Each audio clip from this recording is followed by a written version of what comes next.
Well, here we are. Hello, everyone. Hi. Um, Hopefully you can all hear us all right. Um, it's been a little while since we did a live stream together, Kim. Yeah, congrats on your 10K. Oh, thank you. Well, it's both of our 10K, really, you know? I'm just helping behind the scenes, but your achievement. Yeah, well, it's, coming, we've come a long way. Yeah, We actually started in 2020. that sounds like such a long time ago. I remember one of our first videos, I was just holding cameras and, pointing it at your face, and you're like, too close, too close. Yeah, Yeah. it's weird, right? Like, that long ago, we weren't married yet. It was COVID. Um, You had nothing to do. No, not really. Like, you try to have performances, but then Yeah. venues were closed down, so you're like, okay, Yeah. maybe I should just record my performance and upload it online. Yeah. Yeah. There were definitely benefits to that time. I had a bit more practice time than I do now. But generally, yeah, it was a weird time. I think that if COVID hadn't happened, I wouldn't have had that drive to create a YouTube channel. Yeah. As you know, Kim, I've been doing YouTube since I was actually a kid. I had another channel, which I will not talk about, but yeah. Bonus points if you can find that channel. Yeah, that's right. Yeah, I had another channel, but yeah, the sort of YouTube bug hit me ever since I sort of discovered the website and realized the potential of it. But the actual challenge of making a channel that people want to watch is a very different thing to just watching your favorite Yeah. people. I think you have really grown in your skill set as someone in front of the camera and trying to convey your ideas and, growing an audience, growing a community internationally. How does that feel? It's weird. It's weird, Still weird? It is weird, yeah. As you know, Kim, we're actually both introverts, and we don't really like going out and socializing. We don't like talking to people. Like, I know I have people who like to come up after my recitals and talk to me, and I appreciate that. I appreciate their enthusiasm. Yeah. But at the end of the day, we just want to hang out with each other, and we don't want to go out and have big parties. Yeah. So in a way, I had to kind of overcome that thought that the camera is a giant audience of people, Yep. and rather the way that we talk to the camera here is the same way that we're talking now. It's a conversation where we're talking directly to you, which might be one person, might be a few. We've got a couple of people watching now, so there's more than one, but it doesn't feel that way, right? Yeah. So that's been one of the interesting things, and I think that if I hadn't done YouTube, I wouldn't have been able to really pick up my public speaking ability. Yep. Which is still not perfect, but I think that you have to have, as an ambassador for an instrument like the organ, you have to be able to speak to a crowd. You can't just, I know people do it, but they go up and just give a recital, play beginning to end without anything, and they let their program notes do all the talking. It's just not an engaging way of creating a program. So yeah, I'm grateful to YouTube. I think that even if you don't see YouTube as your sort of goal in life, just having a YouTube channel and uploading the videos, you might not even upload them. You might just put them on private. Yeah. But it gives you that opportunity to, you know what it's like having to do a speech or something for a university assignment or something, and you have to at least get that practice. Yeah. It's just huge difference talking in front of a camera lens versus talking to a sea of people. But I think your skill is really good, and as someone who attends your concert regularly, your public speaking skill has improved tremendously. So Thank you. very impressed with that. Thanks to you, you helped me practice as well. Yeah. So so when we started Pep Organ, as I like to say, I mean, it's kind of obvious, but when we started Pep Organ, we had 0 subscribers. Yeah. Had to start just from sort of people we know directly. And what has helped grow the channel and what we've realized over the years is that it's not so much about every single video as a sum total. Yep. It's more about the videos that have a real impact and reach new people. So we love to share obscure music, and we love to share music that people might not know, or music that people do know, but maybe they've heard it 100 times. Yeah. The whole challenge of YouTube, and the reason I think it's one of the more stimulating elements of my life, is that you have to actually appeal to an audience and you have to actually get the views in. You can't just make the same thing over and over again. It might not work. Maybe you make one video that's hugely successful, but then you can never recreate that success. Yeah. And it's scary. Like, if you actually take it super seriously, then you start to worry. You start to think, am I not as good as I used to be? Or, how do I build my fame again? I think it's part of a game with yourself to realize that people will still watch you, even if you don't go viral. You don't go viral. Yeah, that's right. We have a fan base. We have a lot of subscribers who want to watch me, perhaps for me, When you start off, maybe you think you have to do it and you have to be the perfect organist and just the role model. But at the end of the day, we're all people, and people connect to other people on a sort of more personal level. I think it's a fine balance between publishing what you want to show people, like your obscure pieces, but then at the same time engage people in topics that are trending, that are relevant in your organ field. And I think, it's a good balance to strike. Yeah, absolutely. I've done more talking videos this year. I've had things on my mind, but also because so much of my performance is part of my other jobs. So it's been less of an incentive to just record for Pep Organ. My time is like all over the place, as you know. So if I can get a recording of a piece from a concert and then share that on YouTube, it just kind of makes my life And you start easier. doing short videos while you walk to work as well. I did do some of those too, yeah. It's fun. Like, I enjoy the walk and talk as well. Diversification of format. Yeah, exactly. And sometimes you actually need to have a video that's just more conversational rather than like really strict. So that's basically what we wanted to say today. And we want to thank everyone, of course, for us reaching 10,000. It's not an easy number to get to, especially with a niche instrument like the organ. So we are really grateful to all of you for helping us reach this milestone. Ooh, Model T Nick. Hello. Hi, Nice Model to see T you Nick. popping up. Yeah, thanks for tuning in. It's been great to have all your comments on our videos for the last few years, really. Yeah, really grateful for all your input as well. Yeah. We've had a lot of different people coming in and out. Yeah. As you know, one of our big events for the past year, I actually wrote down some of the things that we did last year, which sort of noteworthy. Of course, the big one was the Notre Dame video, which, really took off. That took off because it was the right place at the right time. And I think, there were people who disagreed with me, of course, but ultimately I did share a sentiment that everyone was feeling. Yeah. And it wasn't just the little world of organists. This was going out to live TV. It was going out to millions of people. So there are a lot of people who are sort of rubbing their heads there and wondering, what did I just watch? Yeah. And so my video kind of just delivered sort of my response, at least, to that whole And I situation. think that it's interesting because some people, they might have different views compared to you, but you did study under Oliver Letrie, didn't you? I did, Yeah, yeah. you did. I had a masterclass with him. Yeah. And I've heard him perform live multiple times. He's come to Sydney more than once. Yeah. So, I get it. I mean, people can, I think it's fair that we can have our opinions about the playing of different organists, while still being respectful. Yeah. I've always said that Olivier Letrie is an excellent organist. His recordings of Messiaen and Duruflé, they're probably the best in the world. But yeah, like with that said, you can also say that while there is that tradition of French improvisation, there was also a real need from the market at that moment to make the organ sound really grand. Yeah, especially at such a huge event with such high public attendance. Yeah, I mean, that's what I think anyway. People call me a populist for that opinion, but, if you're not, in some sense, if you're not like a bit of a populist as a musician, who's your audience? Yeah, exactly. You have to have some feeling that, I might just spend my whole life performing for myself, but what good does it do? Yeah. What does it actually advance? We want to advance organ as an art form, so there has to be some understanding of your audience, meet them halfway.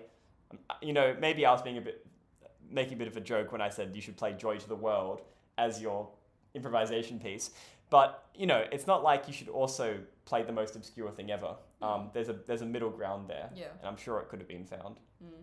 And there's some great French improvisations that, you know, Yeah. I mean, people really actually love them. So yeah, that was a big event this year, the whole Notre Dame thing. And look, it's great that the organ's back, you know, that's wonderful news. One of the other big ones last year was actually, which I don't think many of you saw, but I featured on a video from Veritasium. My viewers may not have seen this because Veritasium is a science YouTube channel, I think one of the biggest in the world. And I was a featured part of a video he was doing about sound. Illusion. Yeah, sound illusions, yeah, exactly. And that was really cool to be there and to actually meet him and then go to the Sydney Town Hall. And it was obvious from, you know, the way we were talking that he'd never been up close with a pipe organ. He'd never really thought about organs before. I met him like a few years ago and actually tried to tell him to do a video about organs. Yep. So I don't know how much that had to do with it, but the fact that he finally got to the pipe organ and then I got invited to, you know, do the demonstration was a really cool thing. And then recently he made a video about a cave organ as well. So that was cool. Like That's organ right, yeah. videos upon organ videos. That's right, yeah. And then he suggested that maybe at some point he'll come back and do a video more about like directly about the pipe organ and the physics behind the whole, you know, the wind supply and the blowers and all those things. So I feel like it's possible that he'll come back but yeah, anyway, great exposure for the organ. My viewers may not have seen it because it was on another channel, but it was an awesome opportunity. Yeah. And obviously if anyone gets the opportunity to be reached out to by someone from a different field, you know, science or the arts, you know, maybe they're a painter, you know, they want to use some organ music in some visual soundscape or something, then yeah, take it up, you know, it's just one more way to showcase the organ. Yeah, I think it's such an honor that although it's a different field, like you still get to be featured on it and showcase your expertise. And then everything kind of comes together. It's like the combination between science, music, and it's really refreshing to watch. Yeah. And the sound illusions we were talking about were things like the quint stop on the pedal board and the 16-foot and how you can use that to create a resultant tone. And for people who have, you know, organs with quints, they'll know what I'm talking about. You're really trying to create that 32-foot sound in a way that you couldn't do because your building just cannot fit a 32-foot pipe. So that was really interesting as well. Also last year, big one for me was the premiere of my organ symphony. So I've always wanted to be more of a composer than a performer. So getting that organ symphony out was a real highlight. I actually, as I mentioned, I wrote it a few years ago, but the organ broke down. I had to do it again. And so that when I managed to do it the second time, we got through the whole piece. That was a relief. We got a whole recording of the piece.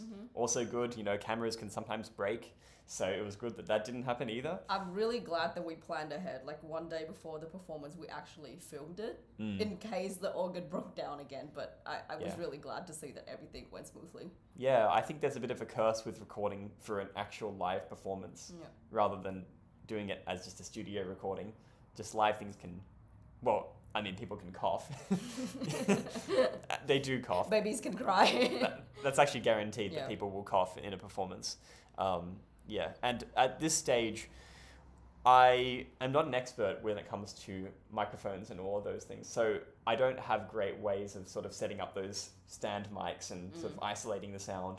I'd like to learn more about that, but I've never had that engineering mindset. I've always been more of a performer. So anyway, the point is we got the recording of the organ symphony. There's some news coming about the organ symphony this year. A bit of a competition coming later in the year, which I might announce. Well, I was going to announce it soon, but I don't know. Next week? Last week? Yeah, just save the surprise. Yeah, I'll save the surprise, yeah. So that's one thing to look forward to.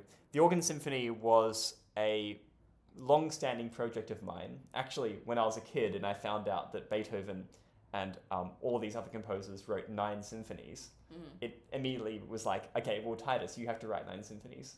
You know, that was my goal in life. At that time, I didn't know what an organ was. So later, the idea of writing an organ symphony made more sense. And so that being my first symphony, in a sense. I love the sort of sonata form. I love sort of developing themes and, you know, the way that the piece kind of builds themes in and then has a really grand ending and all of that, and 4 movements. I like that format. It's a quite a traditional format. In the late 19th century, 20th century, composers stopped writing sort of 4-movement symphonies. They just kind of write these long piece and it kind of just goes up and down. But I like the sort of format where you have distinct movements. Mm-hmm. It's also practically useful because for a church, you can just play 1 movement. You don't have to sit there and play 40 minutes or like it stops at some arbitrary point. So I enjoyed that as well. And just the sort of process of writing the symphony was really satisfying as well. Yeah. I might have to. Is that a phone call for you, Kim? All right, Kim's going to drop out for a little bit. Hello. Yes, I'll come But it's back. great to see some people wait, joining in. I'll be- We are also doing a bit of a Q&A today, so if you've got any questions for Pep Organ, do write them in the comments section. I'm keeping a track of that as well. So, Model T Nick says, mic placement can be challenging regarding organs. I've seen them suspended from the ceiling in various pipe chambers. Yeah, exactly. Usually the ideal situation for a recording of an organ is some kind of suspended microphone. And on a practical sense, at least as far as my gear is concerned, it's not practical to go to a new church and kind of wire or hook up something to their roof. You know how tall church roofs get. That's just kind of the nature of it. So otherwise you get a really, really tall mic stand and try and make it work that way. But, you know, it's something I'd like to do more of. It's better, though, if the venue itself has the facilities. Maybe when a venue does have a pipe organ built, they should actually think about how they're going to record the sound. I've always said in my videos that a live concert audience is a really great thing, but for the term of sort of the live performance is that much in history, and then this almost endless amount of time is what people will be witnessing when they're watching the recording. So you want to make sure your recording is also good, as well as the live performance. Yeah, so, you know, maybe that's something that people can look into with their churches. Maybe you have a pipe organ at your church, but you haven't got a good recording system for it. And after COVID, you know, we know that a lot of churches have started using recording, like, you know, streaming their services. Quite often the organ quality in those streams is not very good. So it would be nice if they can actually think about how they can get the sound as well.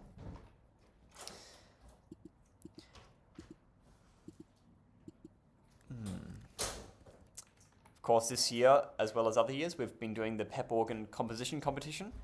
That has... Oh, hello, Kim. Yes, that was the steak delivery. Got a delivery? Yep. I also did.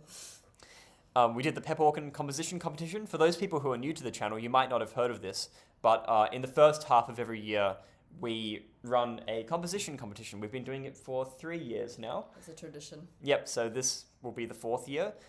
We offer a cash prize to someone, to a few prize winners, 1st, 2nd, 3rd, and maybe offer some highly commendeds as well. And the idea is to help improve the state of organ music by having, by having new compositions, bringing some new life into the organ. We always need new compositions to sort of revitalize the state of the organ, and also just have music that's relevant to our time as well. You know, music can't just be purely a fossil. It has to also keep evolving.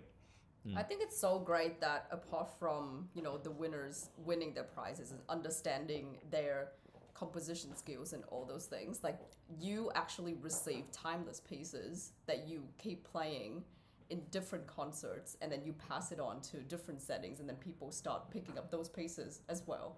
Yeah, that's Which is exactly great. right. Yeah. And people, you know, our viewers too. That's the whole idea.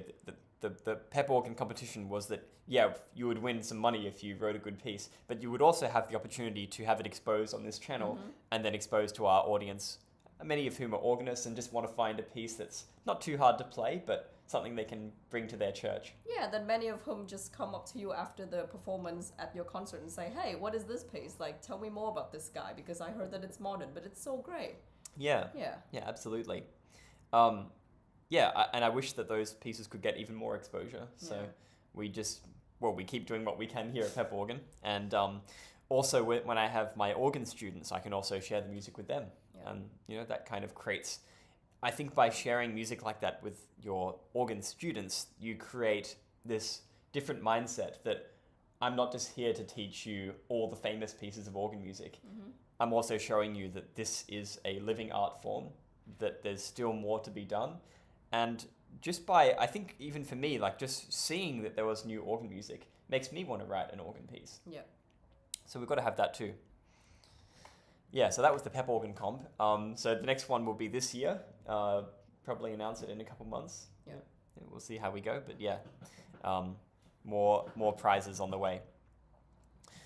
A recent video we just did was the one about the Wanamaker organ, which was an interesting video because as people obviously observed in my comments, I didn't know everything about the situation Yeah. of the organ. And that's something that you have to sort of deal with sometimes. If you're doing a video about something, you might not know all the details. And, if you've got unlimited time, you can do unlimited research. Yeah. But we're limited as humans by how much we can learn about things. And Mm-hmm. I'd read the news about the organ from quite a few news sources, but it seemed like those sources didn't know about the Friends of the Wanamaker organ. So that whole that society. And it's really relieving to know that there is a society that's dedicated to the preservation of the instrument. Yeah. In some contexts, if you have a society that's actually a detriment, it means that people are just squabbling over it and they're not raising funds. But, in this sense, it does seem like they're actually a very good group of people and they're putting money in where it counts and helping the organ remain playable and accessible. But I think my video also still stands, on its ground, because the whole point of it was warning people that even if an organ is super famous and it's super loved, it still may lose its performance opportunity because the building is closing. Yeah. Well, that's why our comment section is open, because we simply don't know everything, and it's great to see people jumping in, having a debate, bringing the comment section to life, and it's another aspect. Yeah. We're constantly learning. We put out content, but then we also want to talk to people, discuss with people. Yeah. It's really empowering. That's what makes YouTube great. Mm-hmm. It's a conversation. It's not one way. Yeah. It's not TV. There's a dialogue happening there, and getting instant feedback from people is also really helpful for us. Yeah. So I think because there was another video I actually took down, right? It was a video about iPads and Fourscore, and I thought that you could not wink on the normal iPad. I remember that. And then I was like, oh, actually you can wink. Right. Well, my whole video is pointless. So I redid the video. Yeah. But yeah, no, with the Wanamaker video, it makes sense. If you understand what actually happened there, then yeah, I think there's still reason to be concerned. Like if a building, even the part that has the organ in it, if they're shutting down and they haven't announced that there's going to be a new shopping center there, or it's going to turn into commercial block or offices, we just don't know what will actually happen to the organ. Yeah. There's the promises and there's the yes, we love the organ and we will respect it, but we have seen situations in the past where all of those things are promised, but then still the organ never gets used. So yeah, it's just something that we have to be concerned about.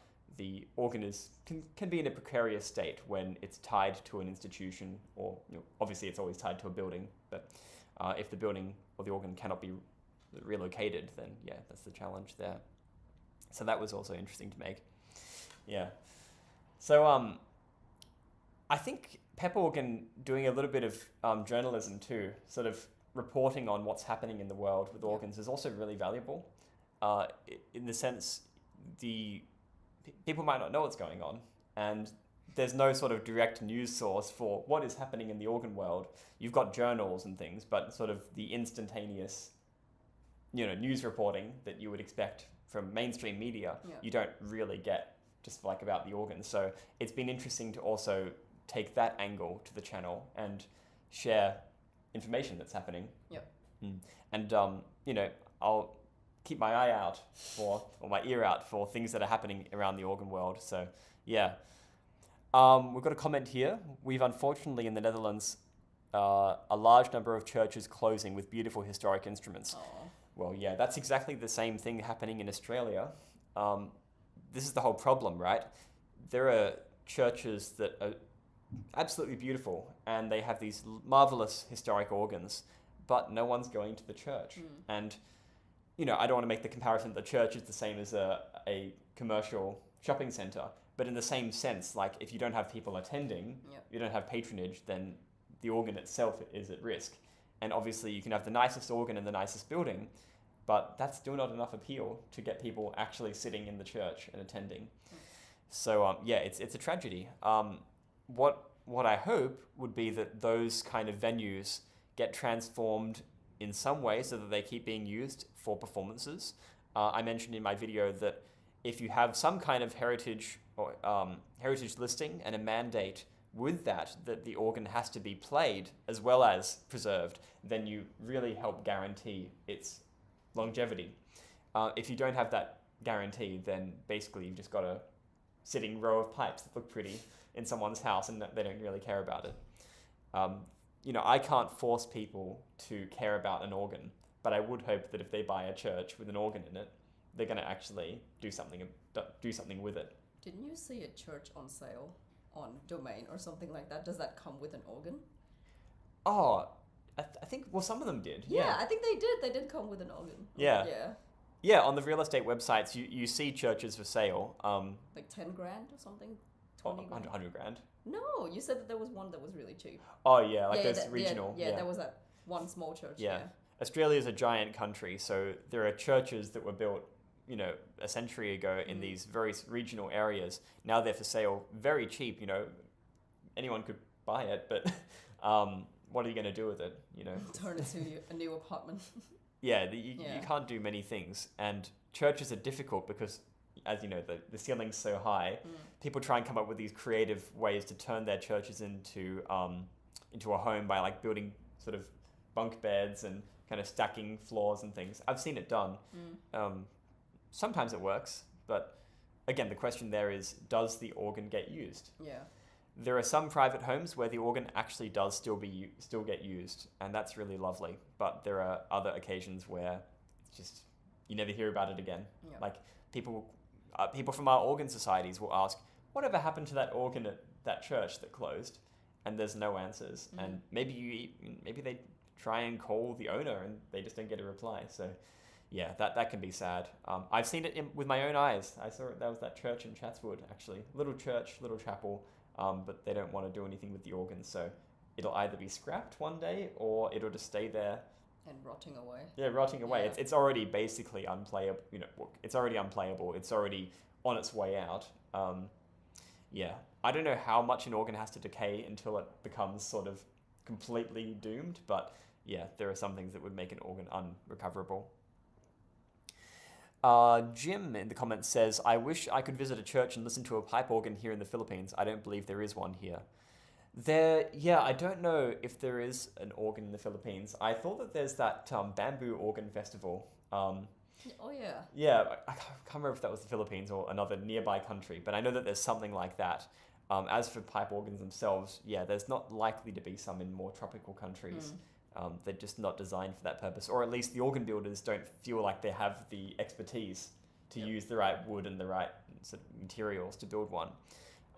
With that said, though, on Pep Organ we talk about digital organs, and a convincing digital organ with a good speaker set can do the job.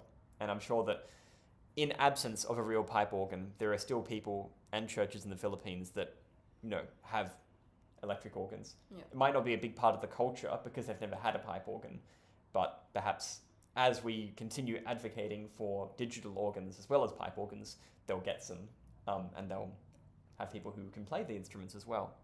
Yeah. Was that like similar with Vietnam? Yeah, I don't think there's any, or maybe there's like one. Yeah. We were reading about it, like a scrapped Cavai Cole French organ. Like, it's not in good shape at all. And it doesn't help that the government doesn't really care about the organs. Yeah, it's tricky. Meanwhile, in China, they've got large concert halls with organs now, but while they've got those concert halls, the access for students and performers to actually use them is quite limited. Yep. So almost all Chinese organists learn on digital instruments. So, people can rant about how much they hate digital organs as much as they want, but the reality is there are hundreds of organists, brand new, who would never have gotten the opportunity Yep. if the digital organ hadn't been invented. I think the dynamic is interesting, especially in Asian countries where you kind of have the organ, but it's more like an artifact. It's like a piece of art that people can sometimes access and marvel at when they go to a concert hall, but Yeah. they don't really have day-to-day access. Like, it's not ingrained as part of like a musician's day-to-day activity. So I really think that it's great that you have an alternative, which is the digital organ, where people can have a play, try out different sample sets, try to experiment and see what piece goes well with what kind of organ as well. Yeah. Yeah, especially you cannot really travel the world every week, every month. So Yeah. that is a good alternative. When you actually have the chance to travel, then you can play it in person. Yeah, absolutely. We don't know what the future holds for some of these countries. But you can really imagine a world, right, where China never gets a strong pipe organ culture. Yeah. So they're always going to be using digital organs. And yeah, I do think people should have a chance to play a real pipe organ. But if that's the world we're living in, then people have to adapt to that as well. And we have to take the digital organ seriously if people are going to be playing it seriously as well. It's the next best thing. So Yeah. There's also a debate there, which I think happens in Western countries, which is how much the church organ is corresponding to the concert organ. Like, we have this big tradition, in the more traditional churches in Australia and Western countries, that you have organs in your church. That's like what you do. And then people get exposed to the organ through that regular attendance of church. The question is, how much does that correspond to the people who attend the concert organ performances? Yep. We don't have the data on that. Maybe there is someone taking records of that, but and of course churches themselves can be concert venues, so that does have the overlap there. But for instance, like Sydney Town Hall or the University Great Hall where I play, do people who attend church regularly and hear the organ there come to my concerts because they want to hear more organ, or is it more like people who've never heard the organ before, or I don't know. What do you think? I think there are some people that actually show up at your town hall concert and they say, "Oh, I'm here because I heard you play at church or at another venue." All right. There was a slight correlation. So yeah, there are Yeah. some people, yeah, and And then some people also say, "Oh, you look familiar. Were you the one at town hall?" That's right. Yeah. I thought that people knew me. Like, they only vaguely knew my face. They didn't know who I was, and then they came to like my second concert, and they suddenly thought, "Are you the same person? Like, at the two different venues?" Yeah. Yeah, that's interesting too. Of course, there are people who from like my church who attend my recitals, so they love that. It might be because they support me as a person as well as having an interest in the organ. But yeah, I don't really know the stats on whether church organ corresponds directly to concert organ. And the reason I make that comparison is because in China, where there aren't many churches or like any churches with organs, what drives the concert organ attendance? Maybe that doesn't exist. Maybe like the whole idea of an organ recital in China is more catering to piano audiences, sort of more general classical world. And that's fine, that also makes us need to think, how do we sell and advocate for the organ in a context that doesn't have the church and it only has the concert hall and the piano? So that's also something to think about.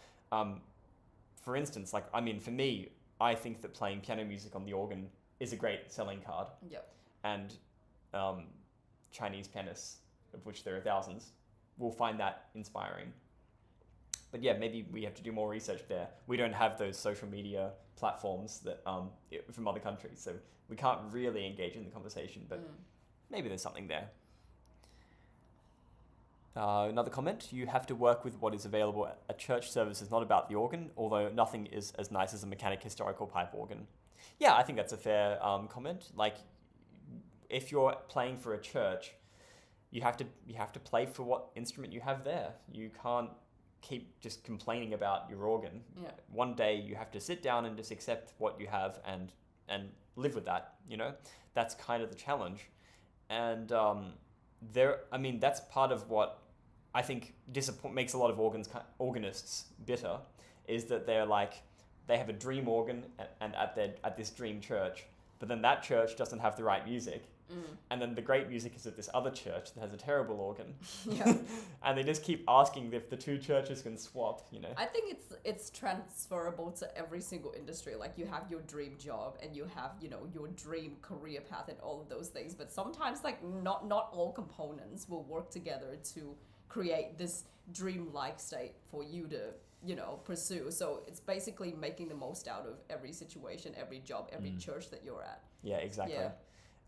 You know, the dream for a lot of organists is to have their own organ. You know, they build a home organ, or if you're a Cameron Carpenter, then you build a $1 million touring organ.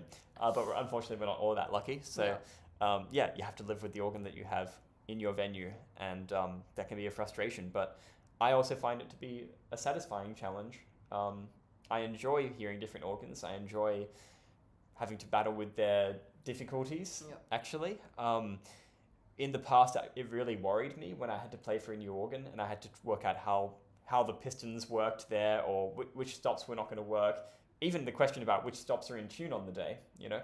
But now I kind of it's kind of like winging it at this point. I've got enough experience that I can show up at an organ and just push the stops sort of in real time and just make it work. And I think that's been sort of liberating for me, to make me think less that, you know, you have to have an organ that's the same everywhere. Yep. Thanks, David, for wishing us all the best. We've hit 10K, but this is not the end. You know, we keep going up from here. We see what we can do. Or maybe not. Maybe everyone just starts not watching our videos anymore. No, don't say that. Yeah, we'll see. But no, definitely lots more pep organ content coming in the next few months and over the next year.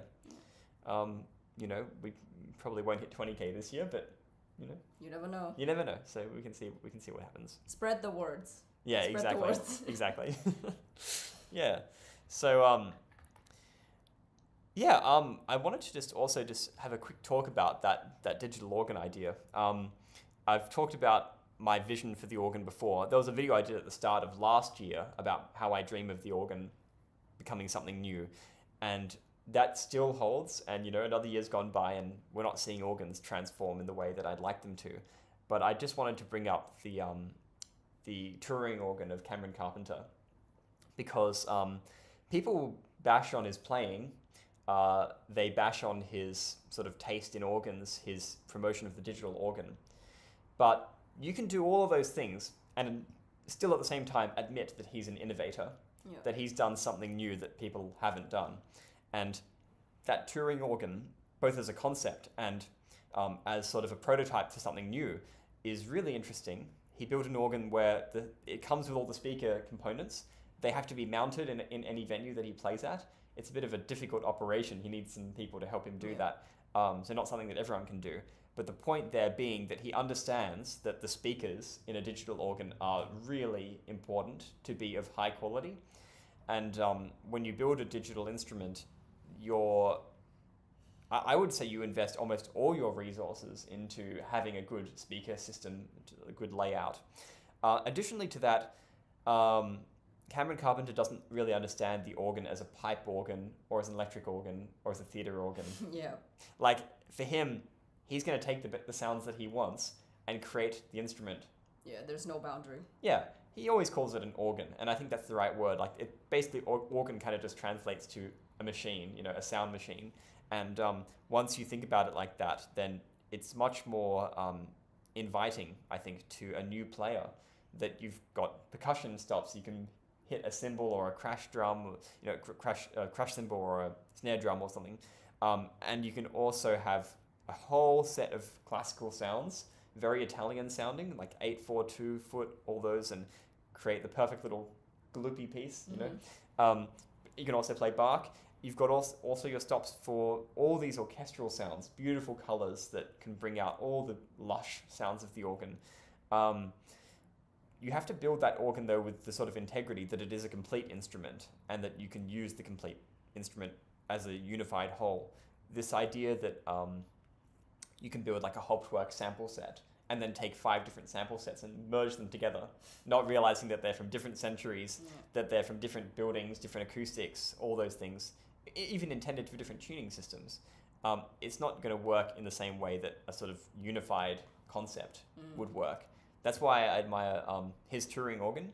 That's why I also admire the concept of a digital organ not trying to sound like a pipe organ, not trying to be a pipe organ, but trying to be something new.